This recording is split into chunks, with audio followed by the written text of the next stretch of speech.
Testing, check, check. Testing, check.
Welcome to Sky Hunter Ranch, the Trinity Radio Thanksgiving Villa, where we spend our Thanksgivings and remind ourselves of how thankful we are for all of you and, of course, for our Lord and Savior Jesus Christ. I'm here, Braxton Hunter. Along with me is... a humiliated Bible college professor. Well, Apparently. it was bound to happen Yeah. one of these days. But we are so glad that you're all here with us. This is our... We didn't bill this as a Thanksgiving special, but it kind of is. Yeah, it's Thanksgiving, and this is special because we're talking about somebody critiquing me. So Yeah, and we've never devoted... Well, no, that's not true. For your debate, we did a response video just about you. But we've never, since we've, recent days, done anything just devoted to the myth, the legend, the Pritchetts. Mm-hmm. And so we're going to do that today, and we'll see how it goes. But don't think that means that the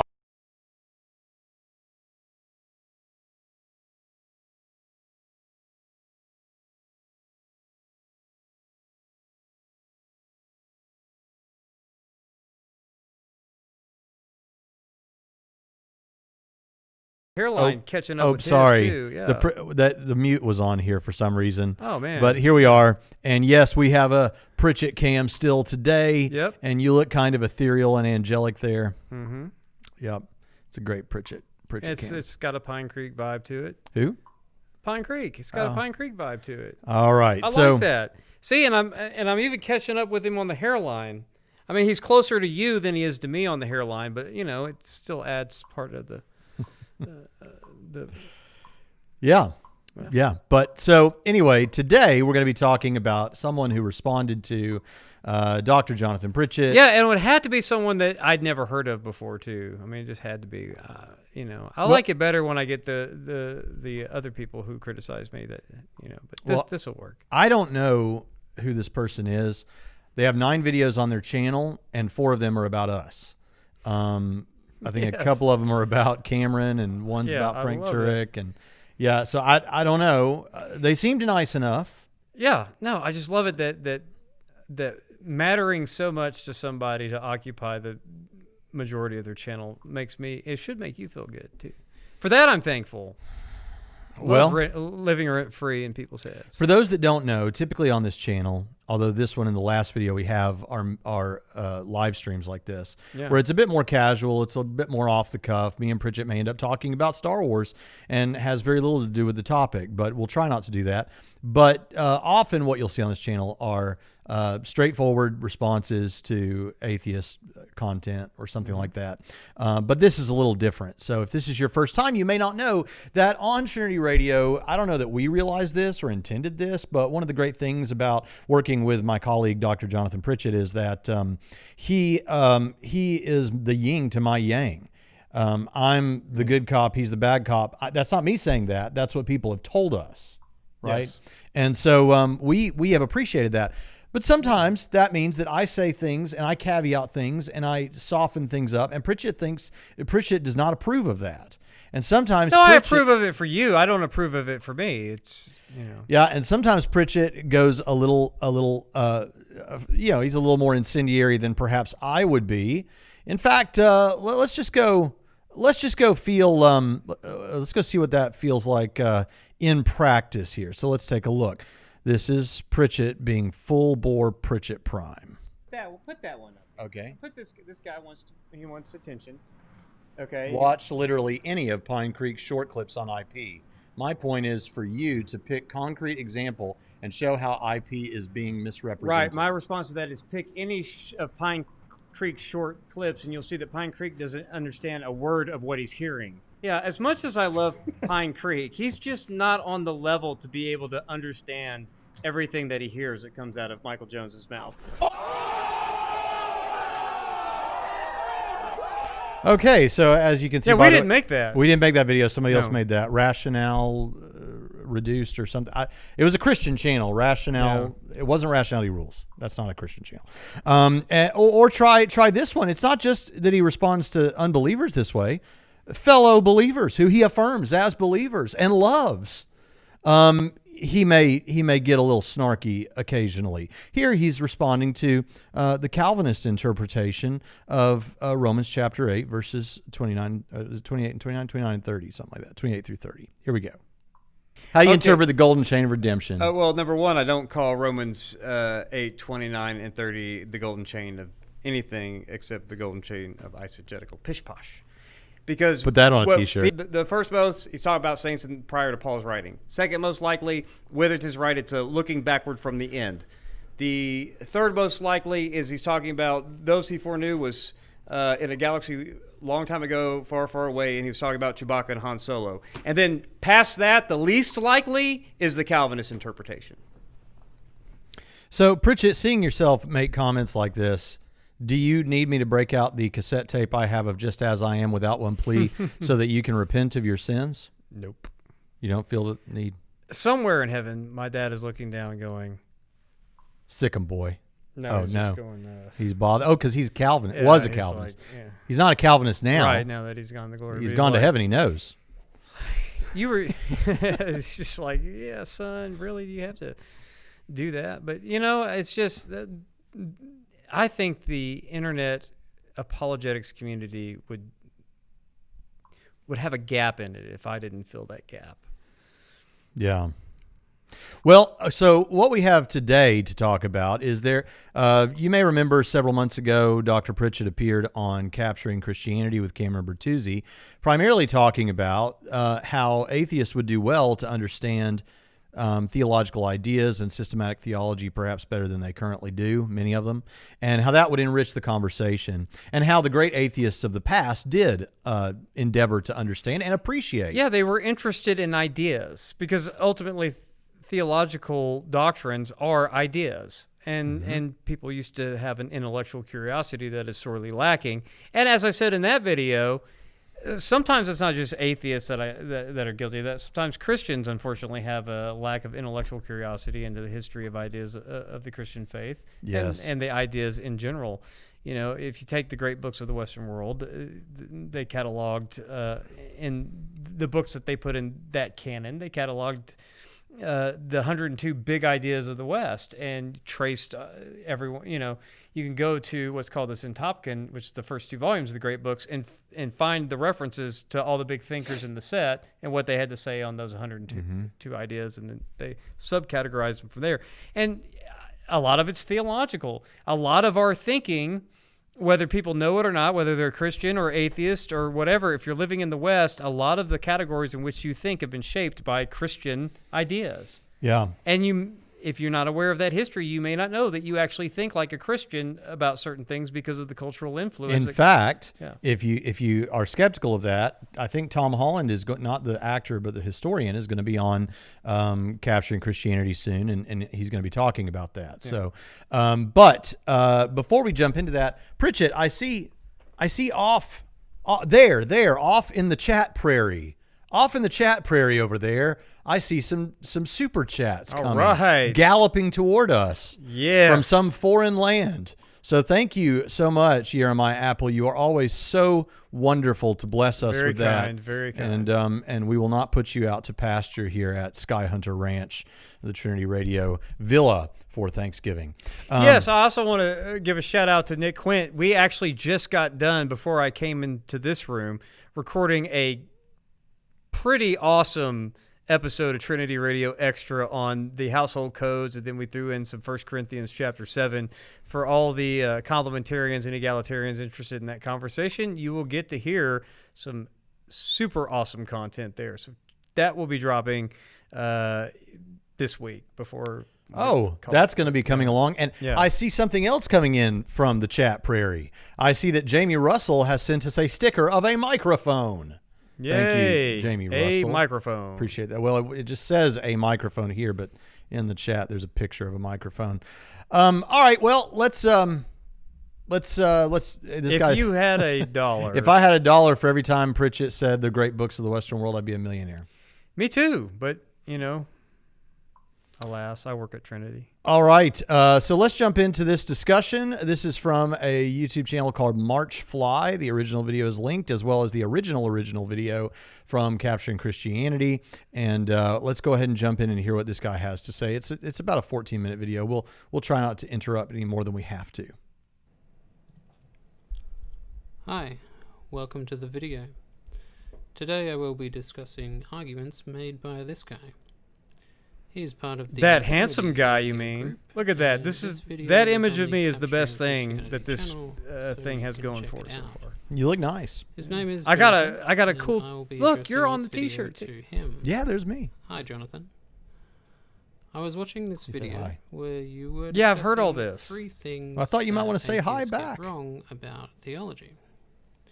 Now, after reviewing your you put in no work to find any clips that we could address. Atheists in general, I just thought I'd let it play. Don't concern themselves with theology, but because they're they hearing care about evidence. This is it. This drones totally on for 14 minutes. I will give my responses to It'll get each interesting. of your 3 claims to show. And if you want to go off on something, just let me know. It held my attention for 8 minutes would like atheists out of a 14-minute video, and I was like double timing it. You were terrified the whole time. You were crying like a baby. Beliefs of a religion so as to not strawman it, but that is just a given. I generally do not think that we should be engaging with theological arguments. Okay, so far what he said since we were talking over it is Pritchett is just saying that people ought to understand theology. I don't think we need to understand theology necessarily, although it is important to understand where the other person is coming from, generally speaking, something like that. All right, let's get back to it. Yeah. Although I did discuss original sin in a previous video. There is a more important question in regards to Adam and Eve, for example, and that is there any reason to believe the story is true? The answer is no. So now he says the answer is no about Adam and Eve, original sin and all that. Here's one of the chief issues here. And this will give you an opportunity, Pritchett, to lay out, let me go ahead and flip us around here. This will give us an opportunity for you to lay out what you were actually doing on Capturing Christianity versus what this individual maybe perhaps assumed you were doing. Because he's saying, look, I've talked a little bit about original sin, but in general, who cares about the Adam and Eve story and how it works and all that? Just why should I believe that it's true is the main thing. I don't even care if he believes it. That was not the point. We assume atheists don't believe anything about Christianity. We assume they don't take the Bible seriously. We already know all that. I couldn't care less what he thinks about the story of Adam and Eve. What I was saying is you need to understand, and apparently, I don't know why he goes off about this when he just admitted, well, I did do a video on original sin. Yeah, my whole point is, regardless of what you think, we know you don't believe it, but you should take it seriously because other people believe it, and you should understand why they believe what they believe, and what ways that has influenced. In fact, I even mentioned original sin because I was talking about how Bertrand Russell said that was probably one of the most useful ideas that he said St. Paul had ever come up with that has plenty of things for us to think about. And so that was my only point. It's not that I think that he believes that. Or because if there's some in understanding the story, therefore you might have reason to believe that it's true or something. You're not doing apologetics. Really what you're doing is you're saying, understand the theological conversation. Is that right? Understand the theological conversation. Even Jordan Peterson, who is not a Christian, he finds all kinds of interesting things there in the Adam and Eve story. I threw this up on the screen. I wanted to say thank you, Jamie Russell. I so appreciate that. And we don't want anyone to feel, especially right now when things are kind of tough culturally, take care of yourself. I mean, we definitely appreciate it when you give, but don't give at your peril. But thank you so much. So even if you think that whole story or every story in the Bible is myth, you're still neglecting the powerful ways that myth has informed this culture and the way that this guy, I think he's in Australia maybe, how he thinks about the world. I mean, he's not immune to cultural influence of Western thought. In Australia, no. Yeah, and mythology itself, let's say it is myth. Turns out to be myth. So what? You cannot deny the power of myth to shape a culture. Look at Marvel, for crying out loud. That's a juggernaut that's shaping our culture in ways that we can see and probably ways that we don't realize. And despite Pritchett, like I have a video where I took some of the most well-known atheist voices out there and making mistakes. This is Matt Dillahunty, John Loftus, Dan Barker, who talks about how he used to be a pastor and all these things. Making mistakes with the Bible, not mistakes that are matters of opinion, like different people have different views. No, just they're wrong about what the Bible says. Yeah. And list those out to make the point that we often hear from atheists, oh, we understand the Bible better than you do. Generally speaking, it may be that atheists who have walked away have taken more time to look than the average Christian. I don't know if that's true. I doubt it. Yeah, frankly. I'm not, and I don't like it when Christians say there's atheists out there that know the Bible. Well, there might be one or two, but by and large, no, they don't. Yeah, and when you that used to not be true, by the way, but it is certainly true now. Yeah, and so I hear all the time, well, we understand the Bible and all those kind of things. Well, how come every time an atheist tries to do a Bible study on YouTube or whatever, or like one of the guy, what's the atheist guy? You're saying our audio is too soft? We can jack up our audio. The audio on the video is not too soft. I mean, is too soft, and I can't really do much about that. But what am I saying, Pritchett? But every time they do a Bible study like that, and the friendly atheist guy, the Hemant Mehta, he's doing a series through Genesis, and it's like, if you guys think you know the Bible so well, why do you make so many common blunders? And I'm not saying that about you, the listener, because you're not doing that necessarily. But if you would spend some time studying theology, because what I would hope this particular individual understands after this video, if they see it, and I think part of what Pritchett was trying to get out there is when you have conversations with Christians and what you're doing is you're saying, listen, your God dictates X, Y, and Z, and he thinks blah, blah, blah, and the Bible says this, that, and the other. And, 5 out of those 6 things is not even what most Christians believe, then we think, okay, that's why you need to study theology. Right. If you're going to critique it, understand what you're critiquing. Otherwise, you're actually going to confirm people in their faith because they're going to think that's all the enemy has to offer. That's not even the right understanding. Right.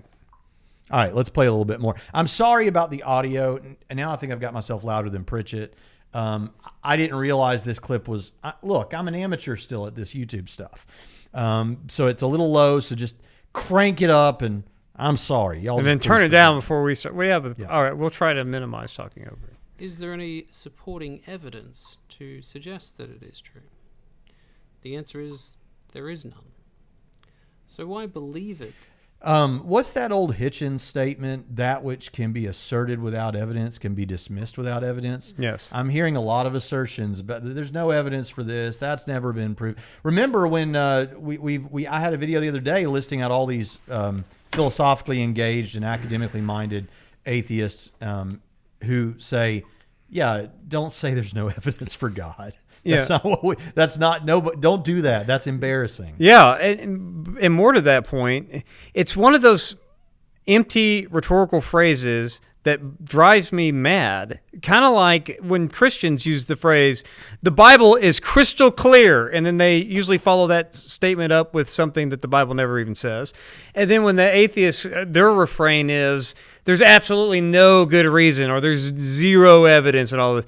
That just shows to me that you've shut your brain down. I mean, you're just not even thinking anymore. And so for Christians and non-Christians, for everybody, don't use empty rhetoric, especially when you don't get around to actually backing it up. So anyway, go ahead. Well, Jose Martinez, thank you so much. You're always so good to our channel. I appreciate that so much.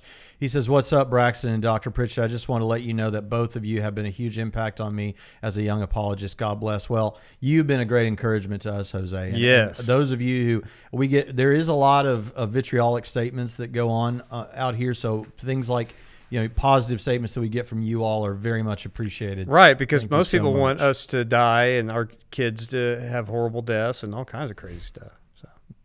So all right, let's continue with the. Oh, I screwed it up. Hold up. Let me get back to it. There we go. Yeah. Yep. Here we are. Wait. Hi, welcome to the video. Man. I got it. Today We're we'll having be technical discussing difficulties. arguments Everybody made just be by thankful this that there is such a technology. To Here we go. atone for sins. Let's go The back. same is true of evil entering into the world. If evolution explains it, then there is no reason to postulate some mythical excuse for it. I had thought the informed Christians had moved on from this kind of attempt to square myth with reality. It seems easier to be a Christian by just accepting that most of the Bible stories are myths and legends. You don't have to believe anything on bad or no evidence. You aren't required to accept original sin or that blood sacrifice is required to atone for sins. Okay, yeah. don't even need So what's interesting about that is number one, that's clueless. I don't know. Braxton showing his age with old man tech expertise. Yeah. But even at the same time, when it comes to original sin, you and I don't agree with Augustinian constructs of original sin at all. So That's right. And I don't think there's have you ever looked at any of the archaeological data that they use to support the Bible? To say to believe none of these stories, don't believe any. That's rather uninformed. There are serious debates about the historicity of the Old Testament and the New Testament. And those are interesting conversations. But to say there's no good reasons or no evidence, that's just, I don't know. Anyway, Well, I don't know if they're talking about that's you just or dumb, me, but yeah. Mind Onion says, holy crap, why would people say such horrible things? That's totally unhelpful.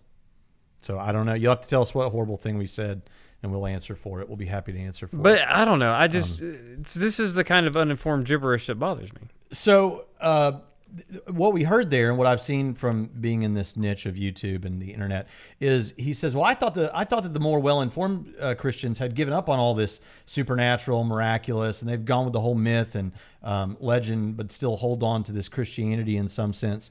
No. There is a whole range. There's a spectrum of what people accept and reject. Now, if you're an Orthodox Christian in any meaningful sense, and I am so tired, I'm sorry, last year's Thanksgiving special, we got in trouble too because people thought we were too bombastic.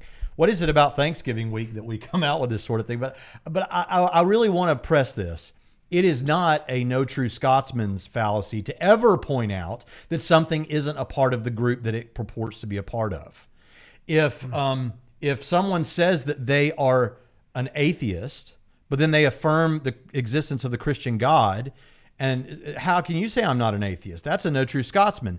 No, you're just not an atheist. That's how that works. And in a similar way, if there are people that deny the existence of God and don't believe in the resurrection of Jesus, the bodily resurrection of Jesus, that person is not a Christian.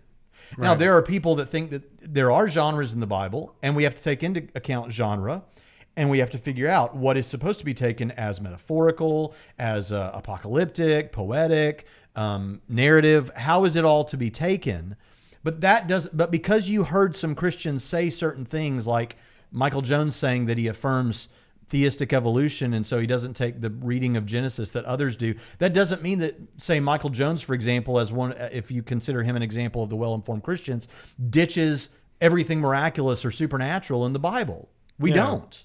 Now, there are people who go a lot further than I do who might still be classified as Christians. Maybe they think that Old Testament war rhetoric was just the human beings at the time, putting that onto God. That's like Peter Enns type stuff.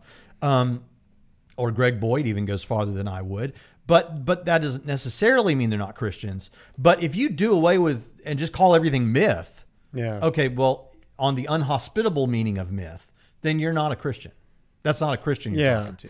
And that's not a well-informed Christian. That's not a Christian.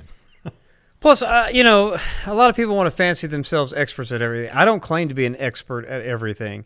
And so you've probably done more. You are out and out sold on old earth creationism, right? You're an old earth creationist. Yeah. I mean, I would always say to the young earth creationist is what Norman Geisler. I have rooting for you, not betting on you. I'm pulling for you. I'm just not betting on you. Yeah, for me, I'm not even there. It's I don't have an opinion, and I don't really care to ever go on a deep dive of that. So I'm not qualified to have those debates within Christianity between old earth creationists and young earth creationists. I could talk at a hermeneutics and exegetical level, say that I'm not. I see it, Mind Onion. Thank you for that. I really appreciate that. I don't see concordism as being a thing that we need to worry about for either young earth or old earth. So that whole conversation doesn't really interest me much.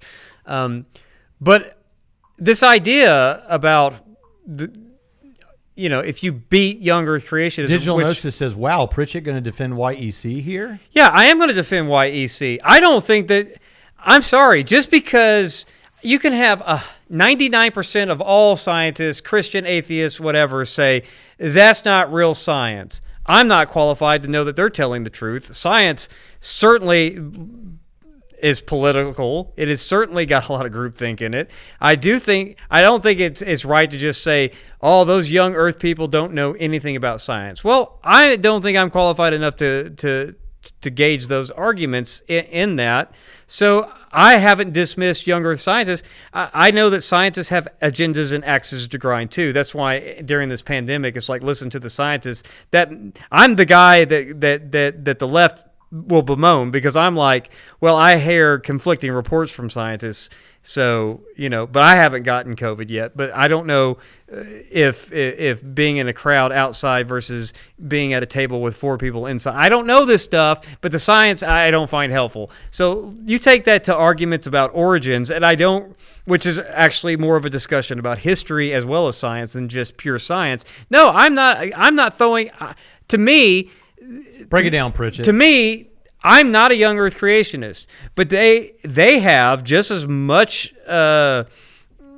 sway with me as an evolutionary biologist. They're both equally credible or not with me. So no, I perfectly defend that they're just scientists doing science and mixing it with a certain reading that I don't really care for about Genesis, but totally, they have they can go for it, and I'm not going to just let a group of secular scientists who have their own biases and agendas.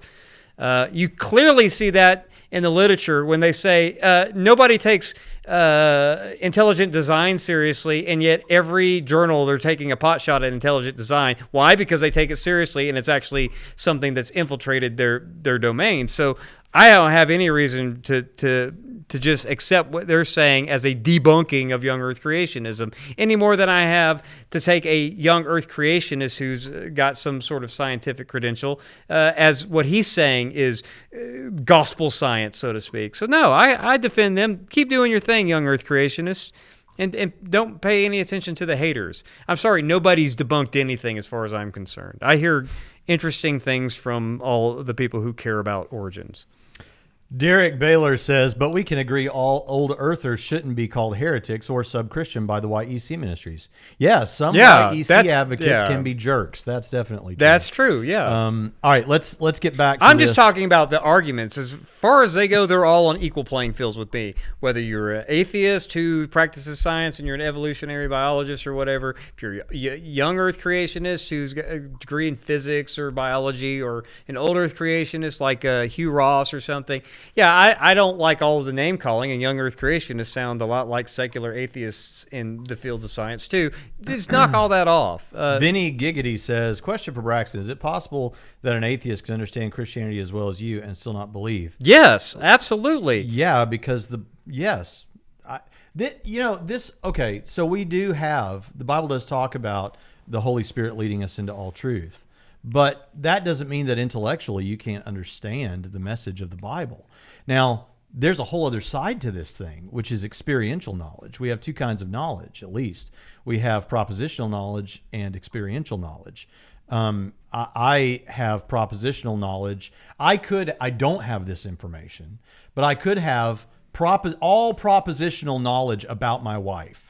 Like I could know everything medically, physically, spiritually, psychologically about her, everything, like a textbook knowledge of everything about every cell of her existence. But I still wouldn't have experiential knowledge. What is it like to be her? And so at the very least, I can say it's possible to understand all of that and not believe, but you still don't have all the knowledge I have because you might not have experiential knowledge of that. Pritchett? Yeah, I would say that it is possible for atheists to have the same or even greater understanding of Christianity and not be a Christian. No problem. I appreciate the atheists who might put into the work, which was what my original video with Cameron was all about. I would like to dialogue with. I mean, again, it's just we're talking about ideas, and of course, what's interesting is theological ideas aren't. They're what's drawn from the text, not necessarily rooted in the stories of the text themselves so much. If you're talking about doctrines, you know, like, so if you're reading 1 Samuel, for example, right, and you're reading about Samuel becoming a prophet, not much theology in that story, you know, but you theologize from those kinds of stories. So you got to go from the text to the theological works, you know, engaging with works of theology as well as engaging with the Bible too, because that's where the source material of the Bible gets expressed into doctrines or applications, you know, practical theology, systematic theology, biblical theology, whatever. So it's a big field of literature out there beyond just the Bible. So you got to see, why do they get these ideas from the Bible, and then what are those ideas that they got from the Bible that form their theological thinking about the world? So I mean, there's exegetical, there's just exegeting a text, but then there's theologizing from the text. And so Digital Gnosis asks, what does Jesus smell like? Probably a first century Jew. Yeah. Whatever a first century Jew smelled like. I mean, they didn't have deodorant back then, so there could have whatever body odors a man would have. And oils and yeah, stuff. they had oils and stuff like that. Yeah. You smell like a man. Yeah. You smell like a first century Jewish man. Yeah. I think this comes from, he's like a disciple of Pine Creek, and Pine Creek likes to ask questions like, did Jesus pass gas? Did Jesus defecate? Things like that. Because he thinks that Christians like feel uncomfortable. He was made, Jesus took a dump. Who cares? Cares? I don't know if that's where you're going with that. I don't know why Pine Creek thinks that these kinds of things, I got Pritchett to say blah, blah, blah, blah. Nobody cares but Pine Creek. It's like Bush League stuff. Anyway. Yeah.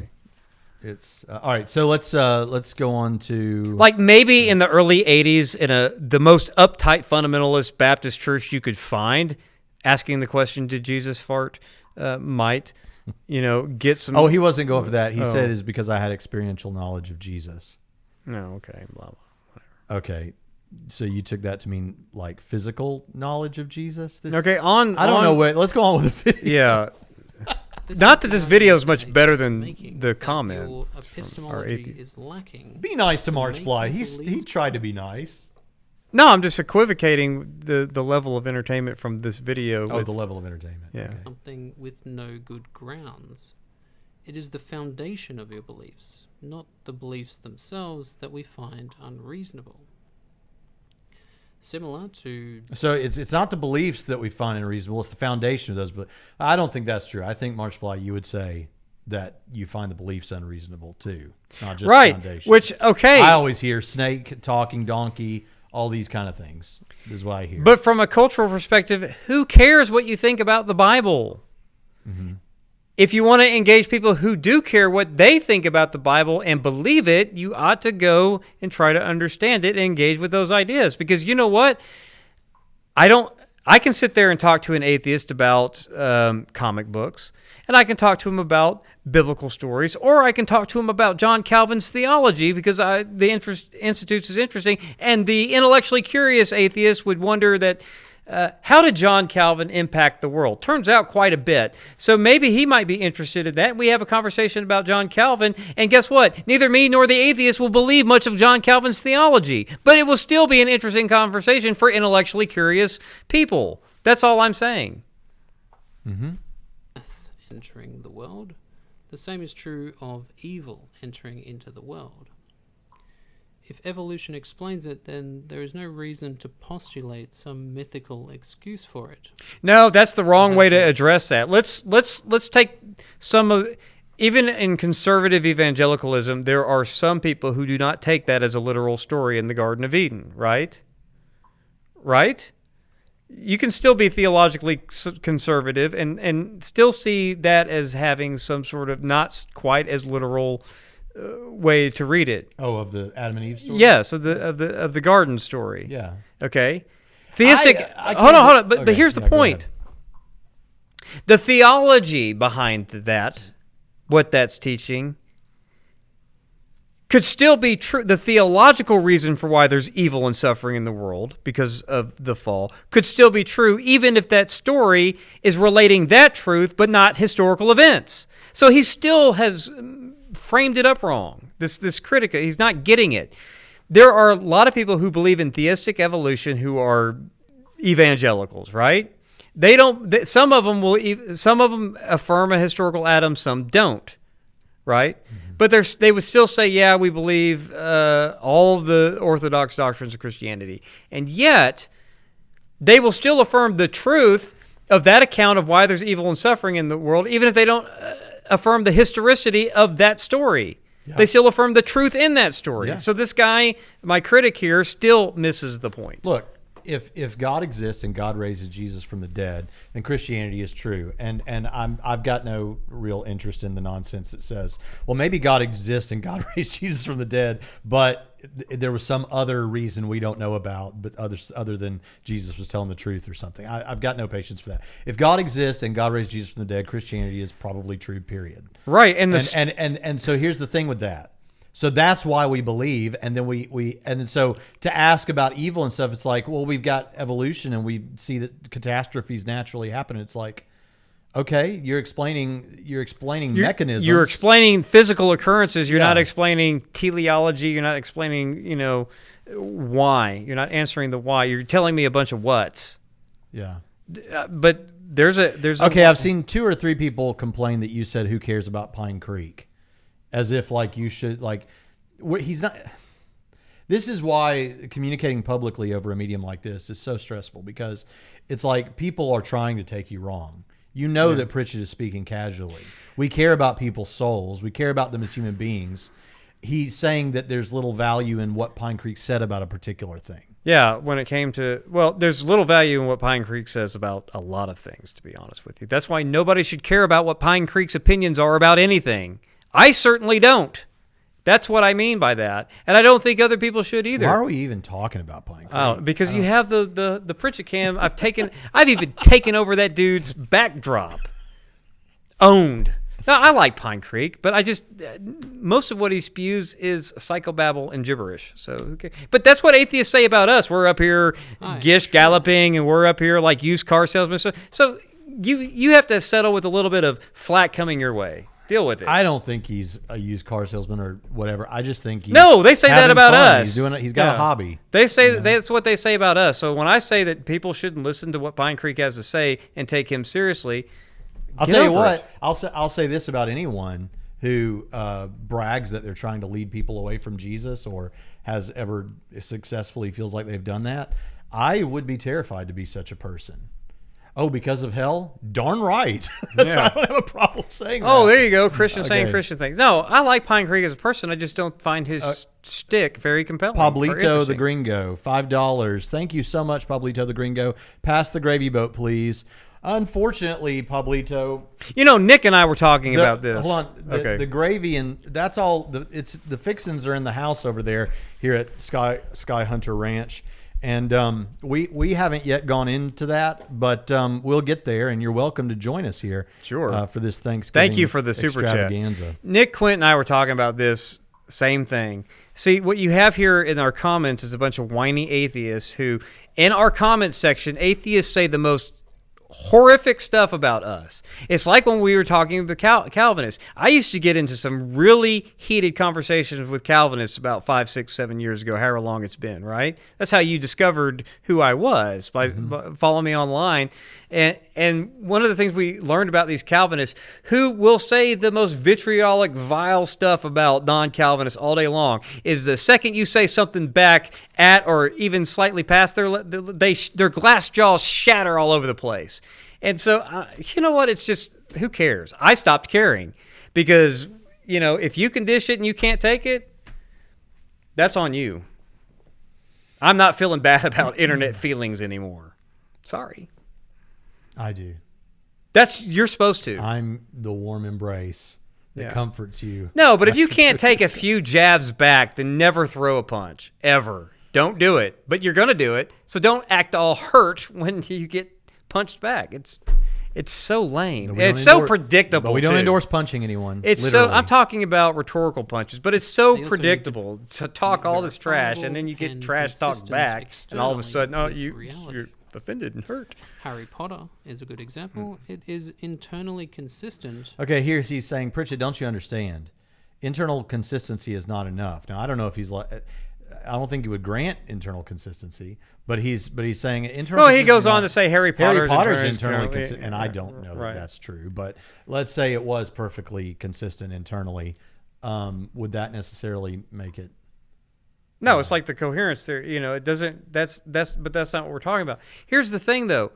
None of what he's addressing has anything to do with what I was talking about. See, this is the thing where somebody wants to do a response video as a springboard to talk about what they want to talk about instead of addressing anything I actually said, which is why we link to both videos. So you can see, I don't actually care if you. I don't even care if you don't think it's internally consistent. I don't care what atheists think about the truth or validity or the internal consistency of scripture or theology. I care that they take it seriously enough to be able to understand it and talk about it. That's it. That's all I said. By the way, this is the second time today in the same day that I've had to clarify that because we're saying someone's arguments might not be good or the way that they try to do atheist apologetics isn't that great, it doesn't mean that they're irrelevant. I don't think that most of Matt Dillahunty's arguments are that good, but I think he's incredibly relevant in that he's leading many, many people to walk away from the church. So there's a distinction there. We got to be nuanced. All right, let's go on with this. But until there is some way of associating that to reality, then it is simply a made-up story. The same is true of the Bible. The early parts read like mythology, and the later parts read like religious propaganda. There are very few parts of the Bible that appear to be telling the truth or even attempting it. Also, it seemed to be this a is common all right. thing Stop at the that. time to make up stories. These kinds of assertions, besides missing my point, he doesn't even substantiate them, right? He's not even trying to demonstrate that the Bible is intentionally trying to lie and deceive people, as if that's what the agenda of the totality of Scripture. an anthology written over centuries, by the way, with multiple authors. I don't even I have never heard any. Which reminds me, any atheists in the chat who think that a good way to lead someone away from Christianity is that they should read the Bible from cover to cover and really pay attention, would you type a Y in the chat? Because I want you to know that if you're willing to do that, I would really appreciate knowing that, because I salute you, because I agree that people should read the Bible cover to cover. Yes. That is a point of agreement between me and every atheist who's ever said that, because trust me, I know many people who came to Christ reading the Bible from cover to cover. Yeah. And I just don't see where he's substantiating these claims that, number one, everything in the Bible's fake, and two, which, I mean, even atheist scholars don't say that. That's a grand empty claim, and that it's the intent of the authors is to lie. That's absurd. All right, let's, because I mean, obviously most secular biblical scholars I know, not all of them, but most of the ones that I'm aware of, do believe that the authors believed what they were writing. They don't take the position that the authors didn't believe any of this stuff. They're just spewing this. By the way, Steve McRae is in the chat, and I do want to, at least he's agnostic. I want to say I appreciated the video he did the other day on the hunter's dilemma, because it seems like he largely agreed with it, and trivially agreed with it. Like, he was like, we've been saying stuff like this for a long time. He took it a step further than I did, or than Cameron did, and said, I think that the person who's a lack of belief atheist also has a burden of proof, because they have a burden of proof to explain why they're not convinced, or something like that. But this is why I gave up listening, because you just keep saying the same things over and over and not even. Well, there is something. I know this guy's going to see this, and I want to get through it, but I may have to skip closer to the end where he says something. Let's see. And legends, hence the vast array of forged gospels and epistles in existence. Some of them even making their way into the New Testament. What? Now, this is where, as a person who likes to make response videos, if he would give me something to respond to there, I would respond, but he's just, obliquely referenced a phenomenon without making the case. The burden of proof is on you to show why and how these stories match to reality. Until you can do this, no one should be a believer. No, I don't. I don't agree with that either.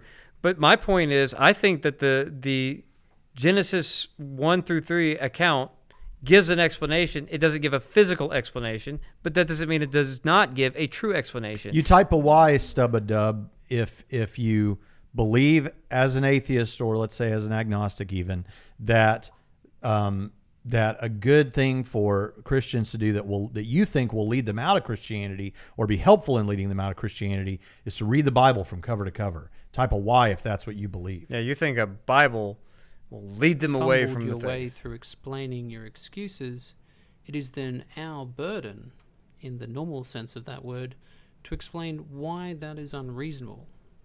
We do not simply assert that Christianity is false, as you claim. Your second argument was in all he's been doing is asserting. So my claim stands. Christianity, such as the age of the earth. You did make the correct statement that if we show the age I only of make the earth correct to be statements, old, fella. that would not disprove Christianity. What I find... Okay, Digital Gnosis, first of all, then you and I are in direct agreement about that.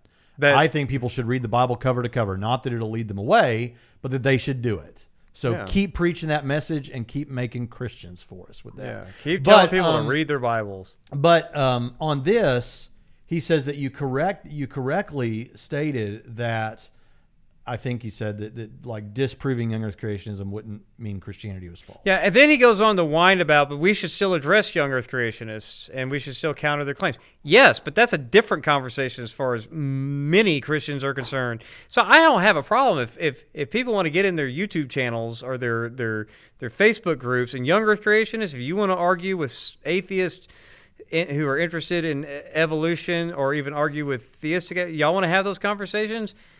Great. That still doesn't disprove Christianity, as he points out, I rightly said. But now he goes on to talk about evolution for the next couple minutes, which is when I turn it off, because I don't care. So, he's not talking about anything I was talking about in the video. Steve, Steve's always been really cool with us. So I don't take this as like a harsh statement. I hear that too. And I see that. And of course I've read the Bible through multiple times and I understand why people feel that way. But how is that usually fleshed out? Well, God commanded these things that are harsh or violent or whatever.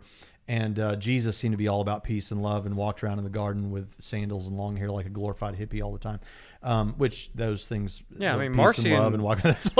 But here's the thing. There are very violent sort of things in the New Testament, like Ananias and Sapphira die because they lied to the Holy Spirit. That's an interesting discussion there. And so there was like a death sentence there for that. And then in the Old Testament, in Deuteronomy, is where we first find that God loves his people. And so you have these loving things as well. So I think that it's not a clean cut. It's not a clean break if you think there's a difference. Yeah, and then Jesus talking about killing kids in Revelation. So and these are two different covenants. These are under two different covenants. Yeah. So there's a different disposition because of the covenants. And I know you know that and you just reject it. But I mean, not that you reject it without thought. I'm not saying that. I'm just saying for those listening, these are some things to think about. And the geography is more narrow until you get to the book of Acts. Hold up. The Old Testament is dealing with national issues. Let me handle something right here. And I've been responding to Nathan quite a bit today. I want you to understand, Nathan, you say this a lot. I have no idea where it comes from. We do not think you're evil. We think that we're all Is he talking sinners. to us? I don't know, but he said it about us, that we just have, these atheists are all evil and blah, blah, blah. Well, we think that all human beings, including ourselves, are sinners in need of salvation. But I think that's a helpful, you say that as though that's like something that we use as a party line. And maybe there are Christians that do that. I'm not saying there aren't Christians who think that atheists all suck the blood of children or whatever. But in reality, I think that's kind of become a party line for the atheists that Christians view them that way, especially the Christians doing what we're doing, which is who I think I've heard you say that about. There may be Christians out there, but we don't think that about you. And I want you to know that. We don't think that way about you. You know what I do think, though? Being a martyr in a comment chat is silly. Get over it. That's what I think is silly. Why are we addressing one particular person?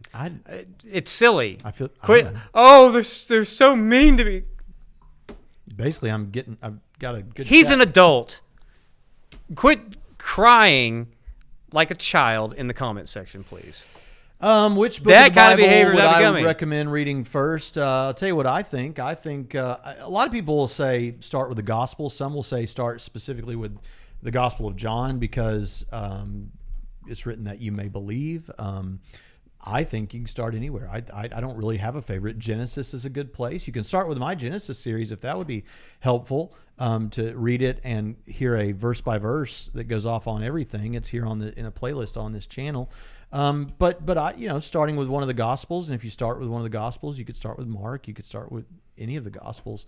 Gospel of John's a fun place to start. The Gospel of John. The only reason I hesitate to say, there's atheists going to say, oh yeah, because that's the one that has the most fully orbed, supernatural, miraculous stuff in it.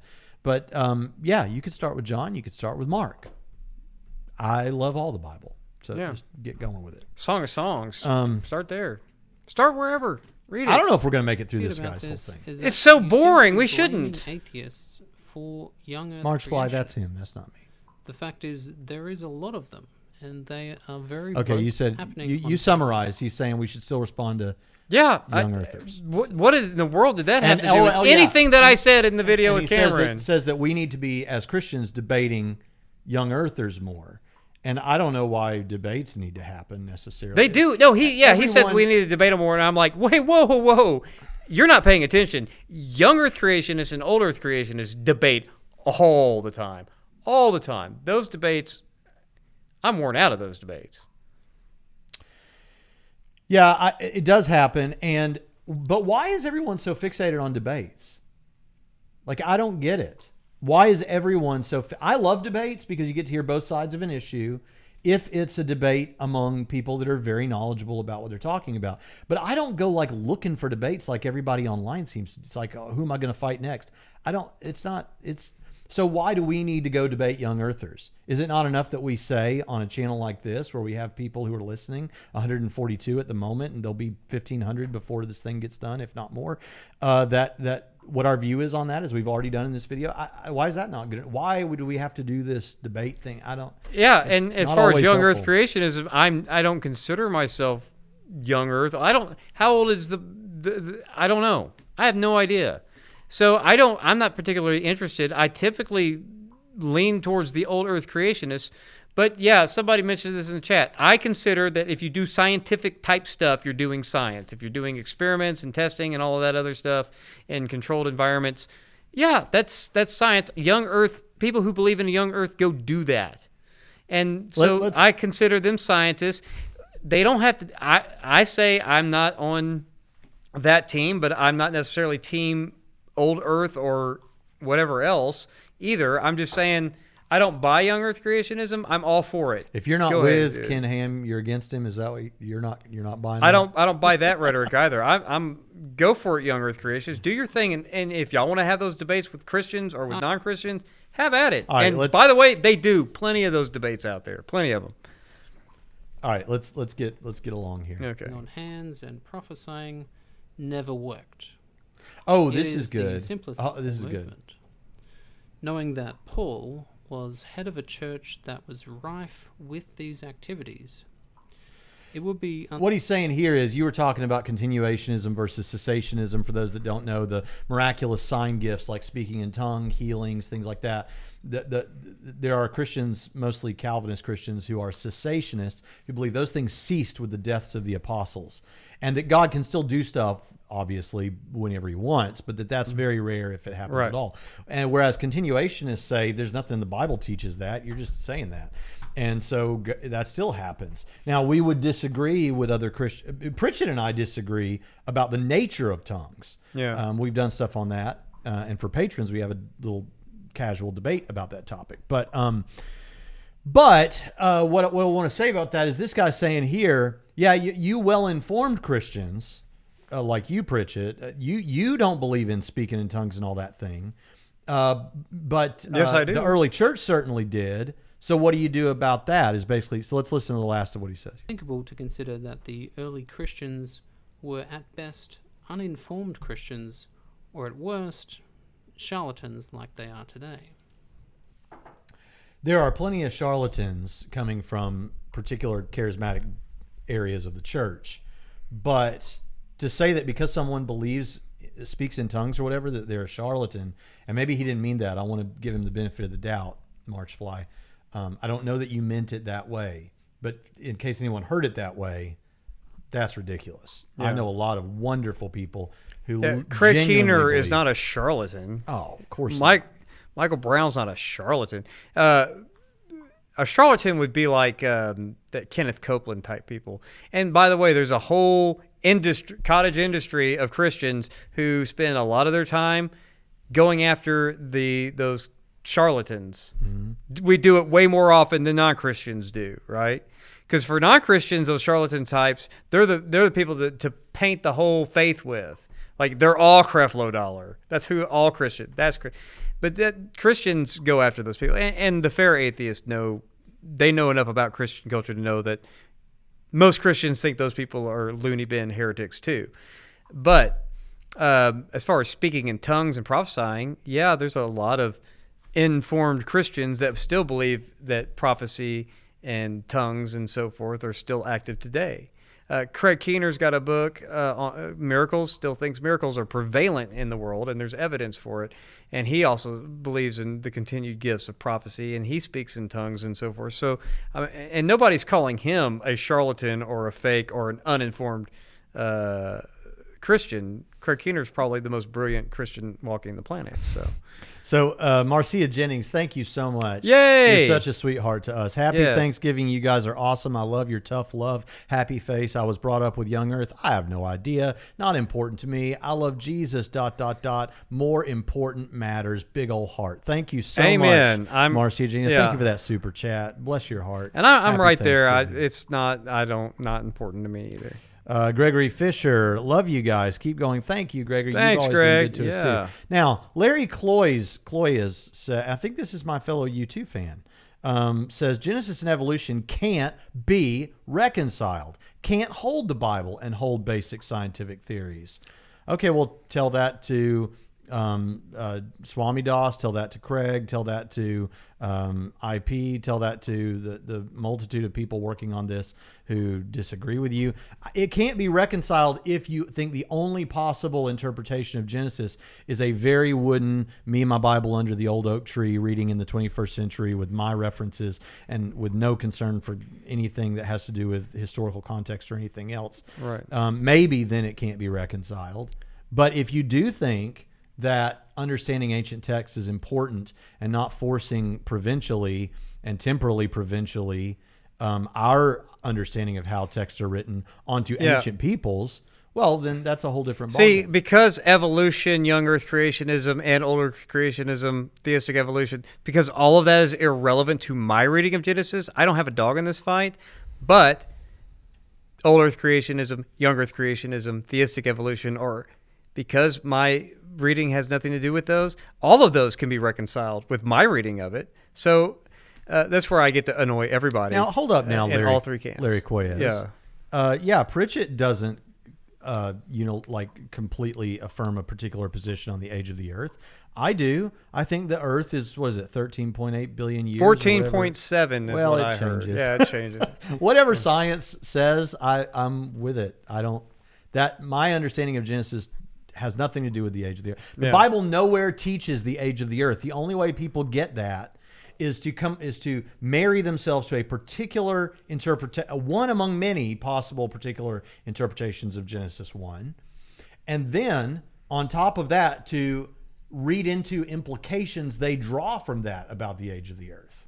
Yeah, let me just be succinct and clear here. It's just wrong. If the earth is old, if you have old earth creationism, or if the earth is old and evolution is true, let's take both of those, or if the earth is young, or if the earth is anywhere between those, as far as I'm concerned, your favorite view can be true, and to me it has nothing to do with anything in the text of Genesis. Those are all scientific questions, and I think scientific concordism is bunk. So on my reading of Genesis, you're all welcome to have your view of the age of the earth and whether evolution is true or not, whatever, because all of those are compatible with the correct reading of Genesis. But just because I am not a young earth creationist, and I don't think that your reading is compatible with a proper understanding of Genesis, I'm still willing to say, if you could prove to me scientifically that the earth is young, great, I'll believe it, and it'll have nothing to do with Genesis. I was right about the universe, according to Steve McRae. 13.8. Okay, well, who cares? That's how little interested I am. I can't keep up with the billions. Slam RN's right. Augustine didn't understand it to be a young earth like that, or to take that reading of Genesis. This is not. See, that's the thing. They say, it's an ad hoc thing. Like Christians finally saw that. Science disproved what the Bible said. Well, let's reinterpret the Bible to fit science. No. This happened way before the scientific revolution. 4th and 5th century. This conversation. See, this is again. You know what? You would read Augustine if you read, or Augustine for all the snobs. You would read Augustine if you read the great books of the Western world. So if you had another dollar, that much closer to being a millionaire. Okay. All right. So are we still doing something here? Yeah. Bertrand Russell read Augustine. So the ad hoc reasoning comes in to explain it away. What did I just anticipate? I didn't remember that he said that, but that's just what I responded. See, this was after I got bored with it and stopped. Back then did happen, but they no longer happen and stopped working at an unknown time. The third and most obvious option is that these activities, such as speaking in tongues, laying on hands, and prophesying, never worked. Hold up. See, this is why live streams are, number one, fun, but also I have to stop every few seconds, because I see stuff I want to respond to. So thank you for commenting, Mind Onion. Oh, we accept Augustine's views. Augustine says clearly that abortion isn't murder. Well, I don't know about that. What I'm telling you is whatever one thinks about Augustine's views, that Augustine thought didn't have this reading of Genesis 1 that entailed a young earth is evidence that that idea was out there that early. It doesn't matter whether one agrees with Augustine on this or that. Yeah, who cares? I don't agree with, early Augustine I agree more with than later Augustine. But I mean, that's irrelevant to the point. The point is, he is an example of 1,500 years ago, people not thinking that the earth was young. So it's not like this was not an idea, what Braxton was saying about people trying to reimagine the way they read Genesis to fit modern science. No, there's been discussions about Genesis for centuries. Nothing new. The simplest explanation. Some verse in the does not rely on Ecclesiastes said ad so. hoc assertions, and all the evidence supports it. The third thing that atheists get wrong is a very strange point, and I did touch on that earlier when it comes to discussions about internal consistency. Your claim seems to be that atheists care about evidence and theologians care about ideas regardless of evidence. That's not my claim. This, I guess, Did you say that? No. Did you go on Capturing Christianity and say we don't care about evidence? Never once said that. I've never heard you say anything like that. About, we said he didn't want to straw man it earlier in the beginning of the video. I've never said that. Mm-hmm. I typically think I'm the guy who said earlier here that the evidence favors the Bible. Of course it does. Yeah. And the truth of Christianity. It is stunning to hear you say that atheists that care about evidence and whether a claim is true is something that they are doing wrong. Never if said that. If something is not true, then there doesn't seem to be any point to discussing the ideas surrounding it. So theology itself, for any religion, is not very interesting. Wrong. See, this is proof that he misunderstood everything. Number one, it is interesting, even if Christianity is false. I've talked about this. If digital gnosis said you're going to deconvert by Christmas, I think that's what he said, or by next year. He said that about you? No, he said that about you in the comments. Me? Yeah, in the comments. I'm going to deconvert? Yeah. Okay, son. so even if he did, you know what? He doesn't stop being interested in theology because he deconverted from Christianity. Yeah. You don't stop liking what you like. I don't wouldn't believe either. in Zelda, but I think it's awesome. You're right. Interesting things are interesting, and my point was that theology was interesting. I didn't say anything about not caring about evidence or that atheists don't. What I said was, and let me be crystal clear, and you can go watch what I said, because number one, I think the evidence typically favors Christianity. But besides that, I would never say something like that. But what I did say, and what he completely strawmanned or went around is I know, I said this already, I know you don't believe this stuff. Mm-hmm. I don't care that you don't believe it. You should still be interested and take it seriously, period. Yeah. That does not say one thing about evidence. All it says is, I understand that you're an atheist. As an atheist, you don't believe this stuff is true. I don't care. You should be interested in... Yeah, well, it's like every time they want to tell us that we should be interested in science, and we're like, well, because we are. Yeah. We are interested in science. Well, you're interested in science. But when they say that sort of thing, it's like, okay, I should be interested in science. You should be interested in the most influential literature that's ever been produced. Yeah, and the ideas that are risen from it that shape the way you think, whether you see that or not. That's the point. I never said anything about... Marcia says, I love the Bible. Yeah. I'm doing precept. So awesome. Reading the Bible makes my faith stronger. Amen. What do you say to that, digital Nathan? So I don't know where he's going off about this stuff about evidence. That wasn't anything that I said. But even if you're the intellectually obstinate, he says digital gnosis says Christmas next year. Okay, or if you're just an addle-brained atheist who believes there's no good evidence, whatever. Even if you're that kind of atheist, that the smart atheists that you talked about think you should never say that because that makes you a dumb atheist. That's according to smart atheists, right? They say that. Real atheists don't talk like that. But if you're one of these atheists who doesn't believe there's any good evidence for this, and you keep repeating that mantra, I get it. I don't think that you're right, but even if you're that kind of intellectually deficient atheist who says dumb things, you should still be interested in Christian theology. And understanding it rightly. Yes. And you know what you got to do in order to do that properly? This is advice with Braxton. is Hi. in order to do that properly, what you got to do is you can't, like, even in your head, just be thinking the whole time you're reading a particular theologian or New Testament scholar or whatever. You can't be thinking, this guy is such a used car salesman. He's just trying to get my money. He doesn't even believe this stuff. You have to understand, no, these people believe this. And so if I were to entertain the possibility that it's true, how would it make sense? That's what we all do. Like, again, with films, that we don't even believe that Middle Earth is real, but we're looking at it and saying, if I suspend my own disbelief for a moment, is it consistent? How do people work out the problems?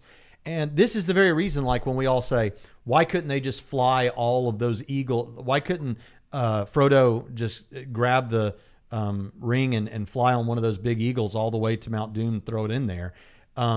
You could just stop there and say, oh, see, it's not consistent. Get rid of it. Throw it out. This is rubbish. Well, hold on. We don't believe it's real. We believe it's a fictional world. But how would we resolve that problem? Oh, guess what? Something to do with whatever people say to defend that there's dragons and stuff at Mount Doom that would have chased off the eagles or whatever.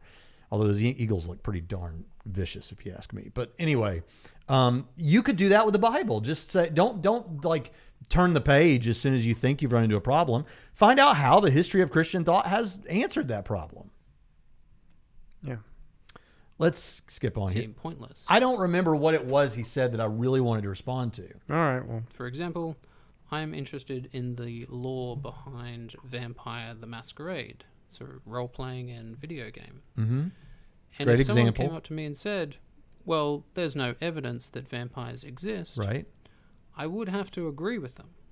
But I still enjoy learning about it. Exactly. What is weird about this is that this concept only applies to fictional stories. Why? This could not happen if we are talking about people interested in science or anything that actually has evidence. Why? If someone came up to me and said, well, there's no evidence for X, and X... No, we're saying you don't believe a particular thing. You don't believe Middle Earth exists, but you can still investigate Middle Earth, right? mm-hmm. You do believe that planet Earth exists, and you can investigate planet Earth. We're saying that whether or not you believe a particular set of propositions is true, you can still play with them and see if they work and hypothesize about them and Right, things like that. but he gets that. But what he's saying is Christianity is more like vampires than like science, which I think is the kind of thing that your atheist friends who say real atheist, you gotta no, that you shouldn't say that, right? And that's not just me saying it. I agree with your atheist friends who say that they shouldn't talk like that because. Or if this guy is a lacktheist, and we can lump him into the hunter dilemma. Yeah. So, Yeah. I'll tell you what I've learned, Steve McRae, about the hunter dilemma. I didn't call it that, but that dilemma. What I've learned is whether or not a particular lacktheist thinks it's good or not, it's really good for whatever one thinks about the hunter's dilemma. It's really good for figuring out what kind of atheist a particular person is, because there are a bunch of atheists who are a particular sort who have said, yeah, that's pretty good. That makes sense. I like that. And there are a bunch of atheists who have recoiled and are bowed up and hissing like old cats about it. That's not charitable, but I wanted to use that Southern colloquialism, bowed up and hissing like an old cat. You ever heard that one? yes, You have? Okay. I'm from the They South. have that in Arkansas? They do. Okay. All right, let's keep going. has plenty of evidence, then their statement wouldn't make any sense. I could just show them the evidence. I think it is very telling. Yeah, no, that's one thing. We do try to show the evidence. That you are not persuaded by the evidence is not our fault. Nor does it cast value on the evidence itself. It just you're not convinced. That does Yeah. not. That does. Poo-pooing the evidence does not actually make the evidence less good evidence. It just you're just giving us autobiography that you don't like the evidence. Nobody cares about your autobiography. That doesn't mean it's not good evidence because you called it that or you don't think it is. That's just giving us information about your mental states. It's my favorite That's my favorite Mike Winger quote ever, and I don't know if it came from somebody else or what, but my job is to present compelling arguments. Your job is to be convinced by compelling arguments. But making sure that you're convinced by compelling arguments is not my job.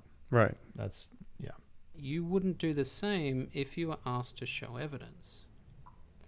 But instead, you say, you are not making an argument. You are simply discussing the doctrine that Christianity teaches. So you admit, very openly, that you don't care about evidence for believing. You No. believe first, and then care about what that belief teaches. No, I'm in Theology, Christian then, apologetics, and I'm not just going to take the precepts line. We do evidential apologetics He just said around that here. you admitted you don't care about evidence. No, what I'm saying is you don't care about our evidence, but I already know that. Again, what I'm saying is I know that you don't believe this stuff. So what? You should talk about it. Doesn't say anything about me. I'm an apologist. I present evidence for the truth of Christianity. I already know atheists don't believe in Christianity, but if you want to talk to me about Christianity, understand it rightly and be interested in the subject matter. Praise the Lord. That's it. I don't know how he misses all this and then makes up a bunch of stuff I never argued, but okay. Okay.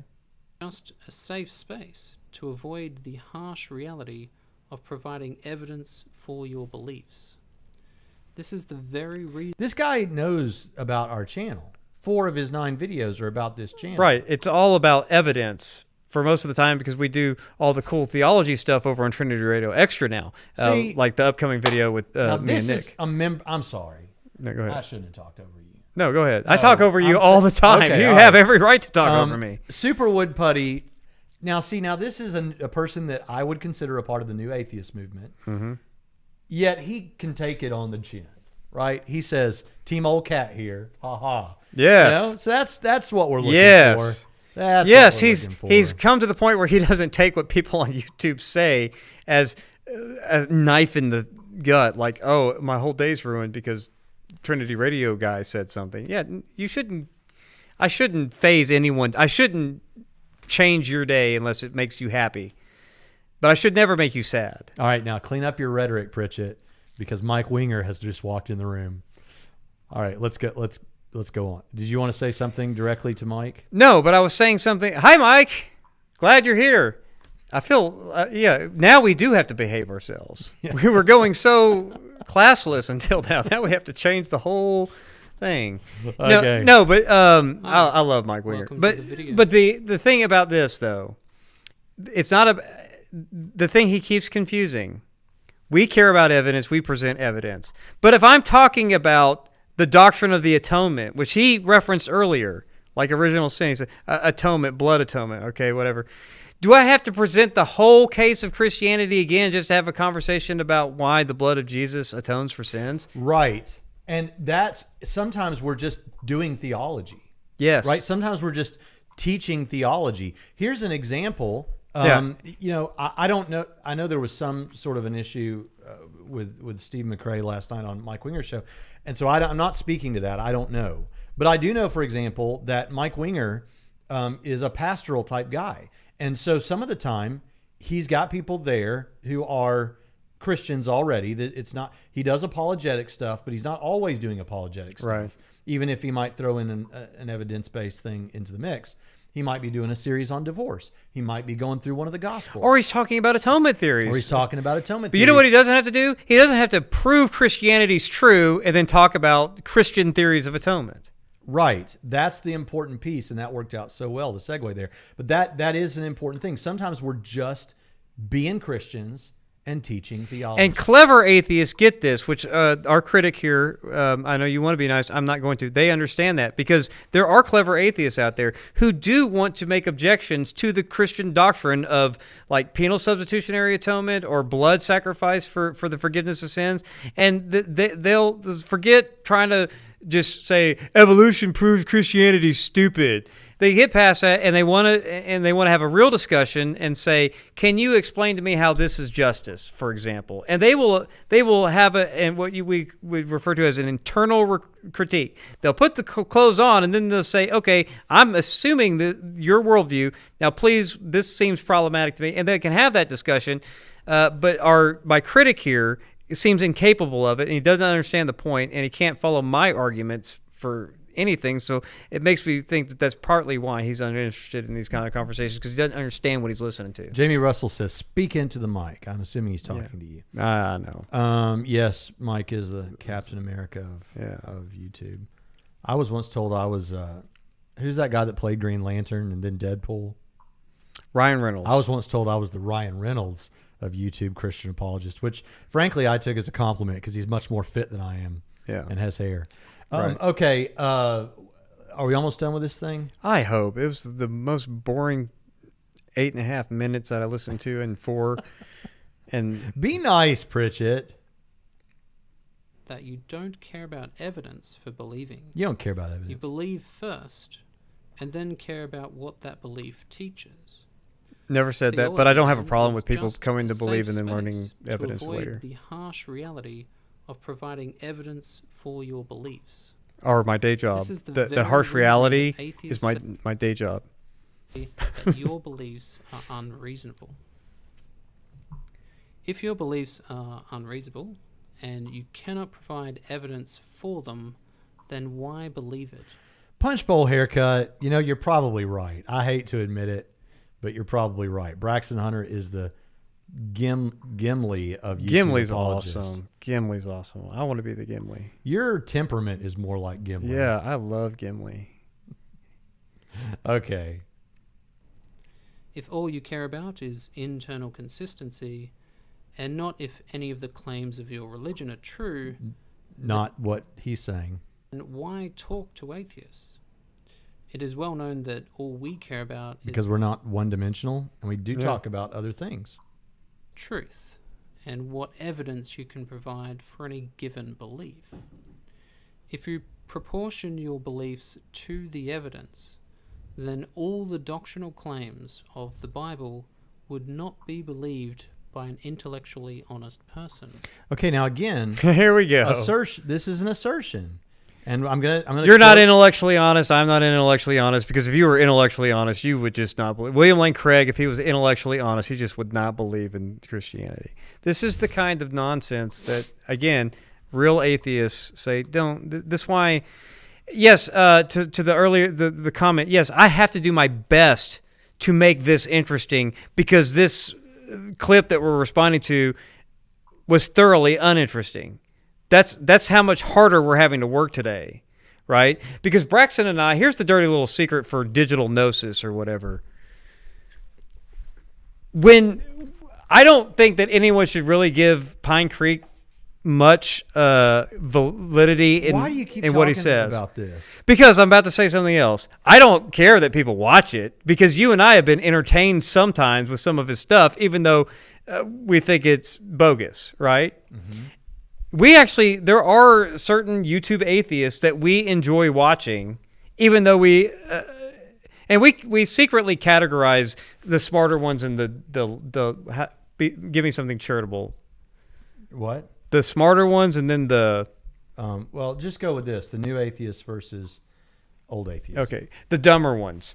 And we actually have a tier system for YouTube atheists. Some of them are up here, some of them are down here. You can go watch our back catalog to figure out where we place who where.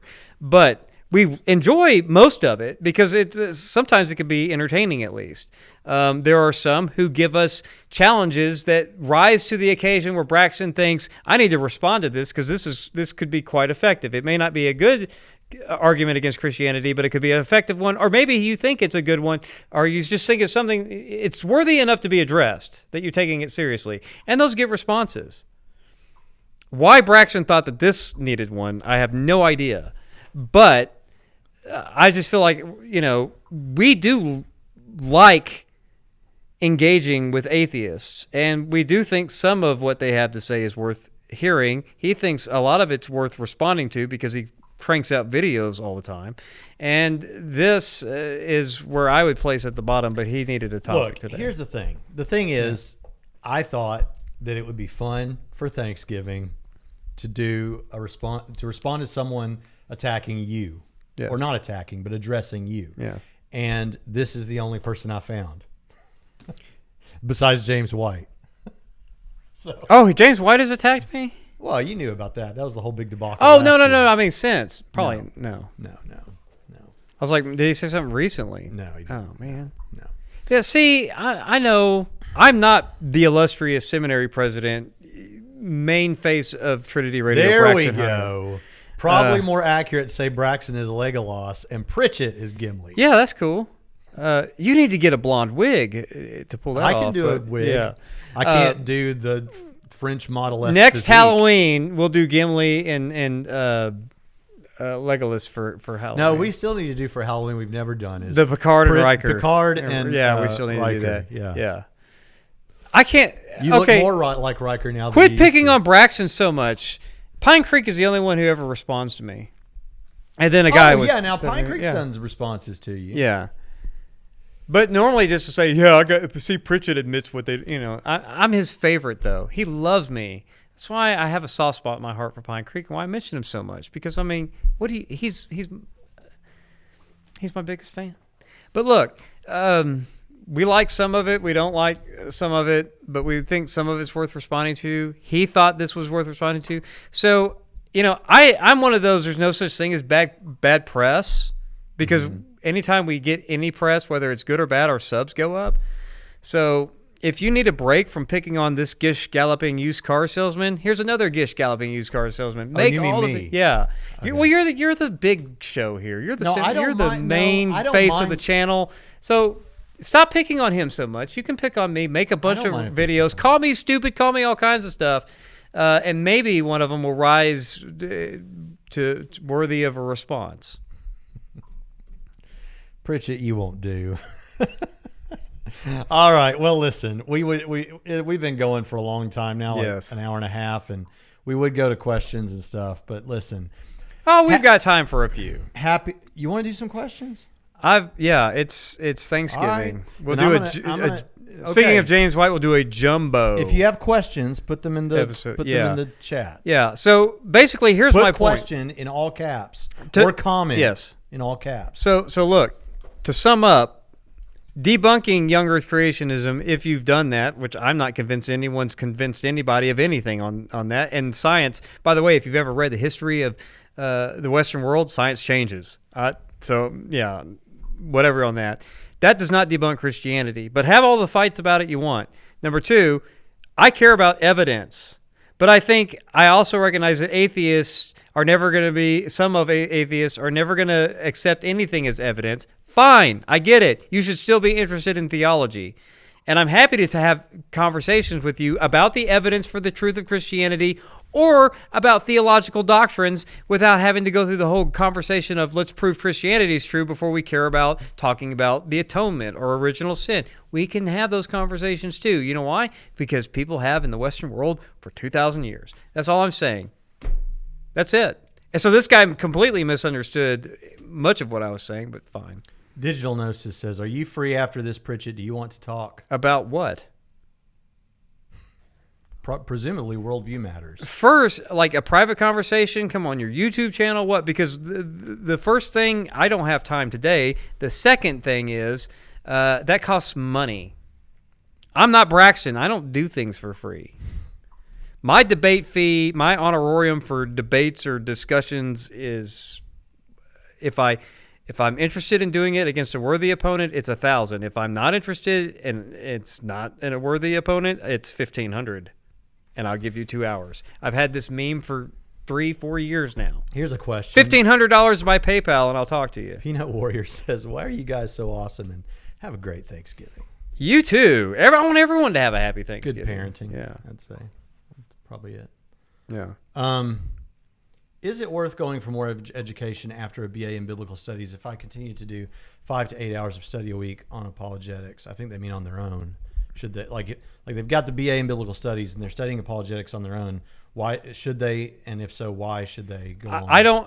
Should you need to pray about that. Yeah. I can tell you this. Here's what it does for you: is studying in higher education.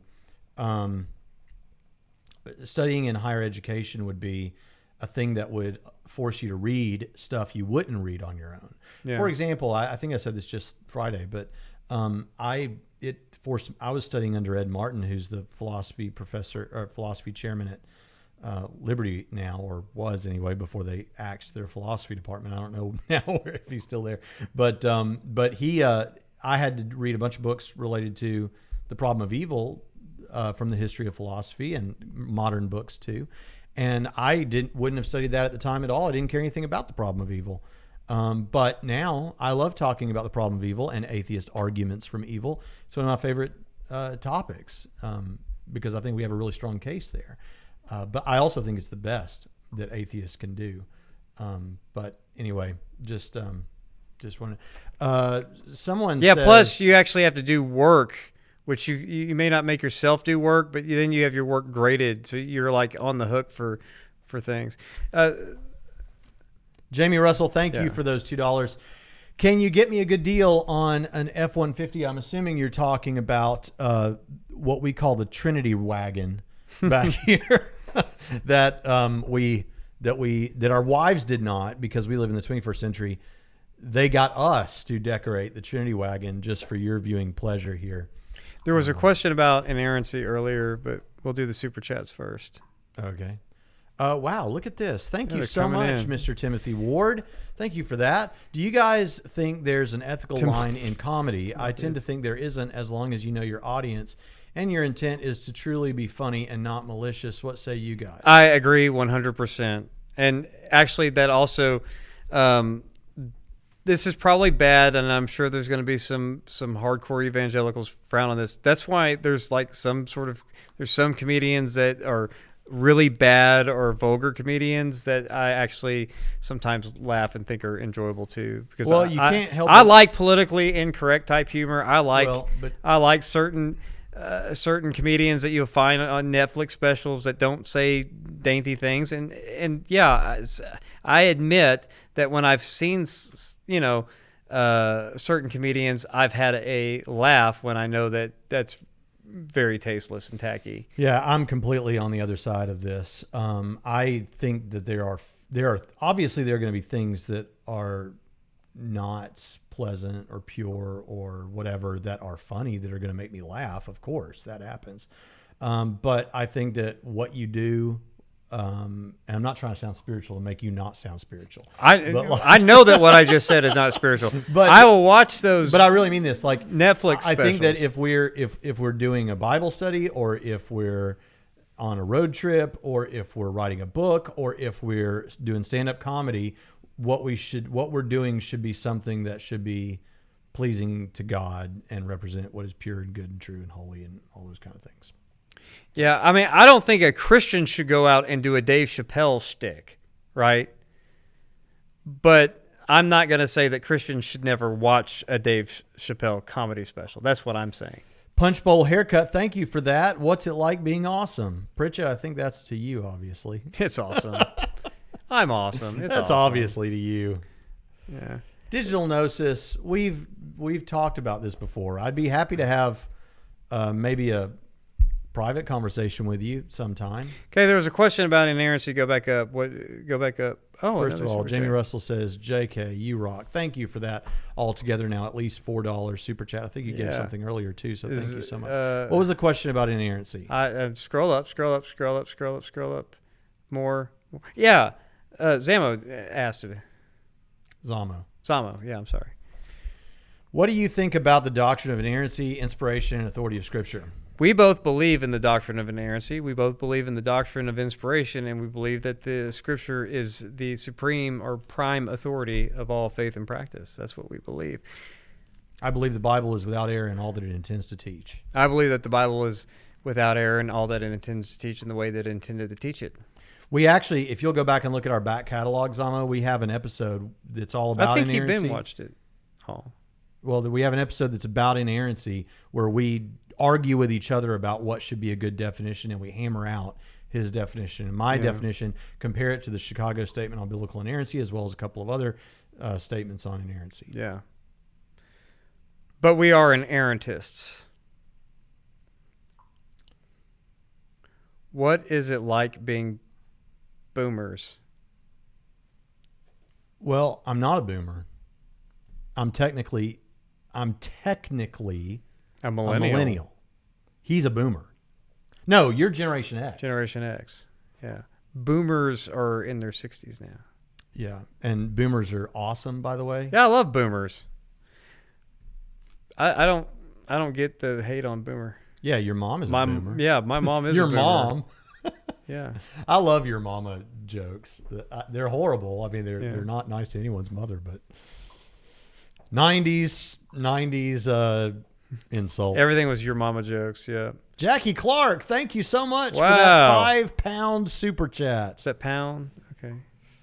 They're an Xer and a millennial. That's Now, right. it depends on, okay, so you were born in 81, right? See, some people would say that's like the tail end of Generation X. Yeah, there are different mappings of this, but in some of the mappings, 1980 is still millennial, or is where it starts, or there's an overlap.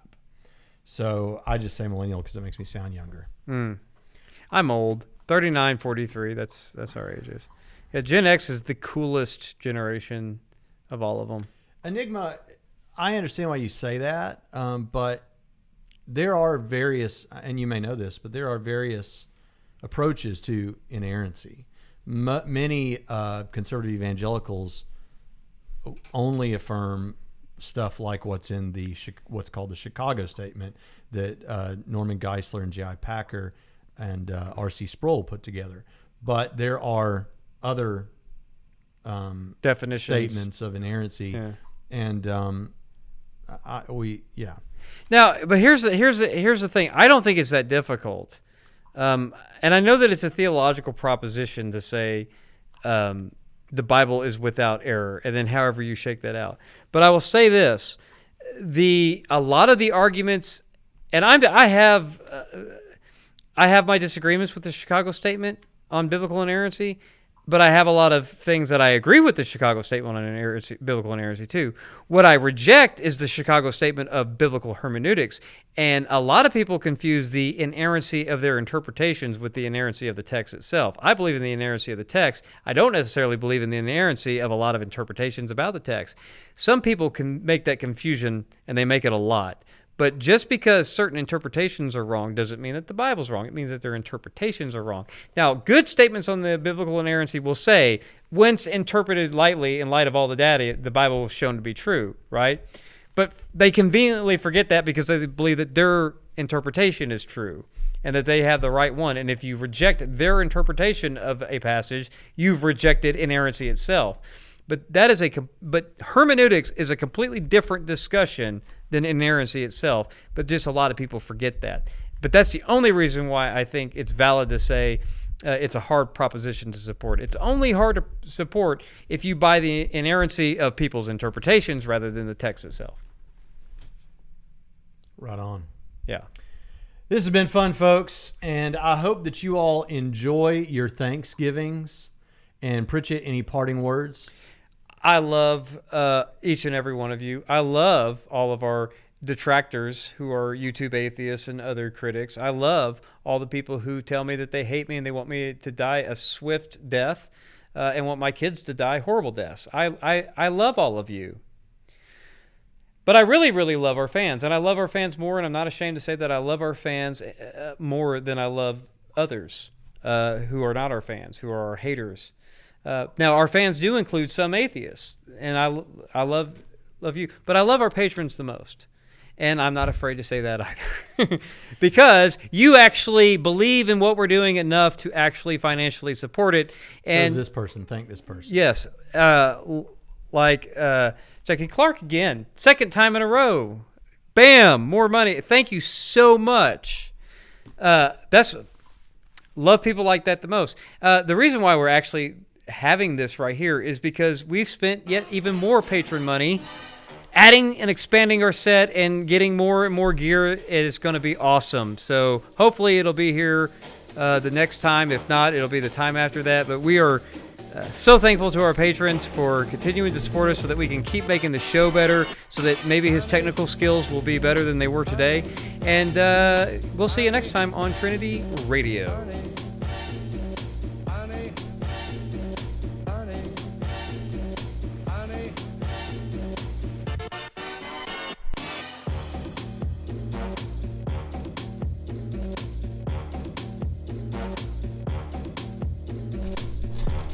And when I say that I love our patrons more than everyone else, I mean, if you've read, it's kind of like Animal Farm, everyone's equal, it's just some are more equal than others. That's the way I love our patrons. They're just, I love everyone the same. I just love some more than others.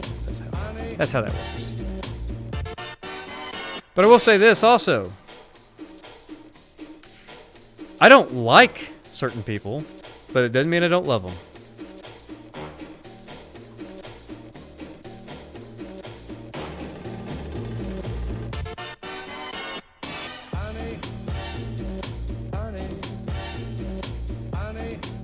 Okay, Braxton, try it again then.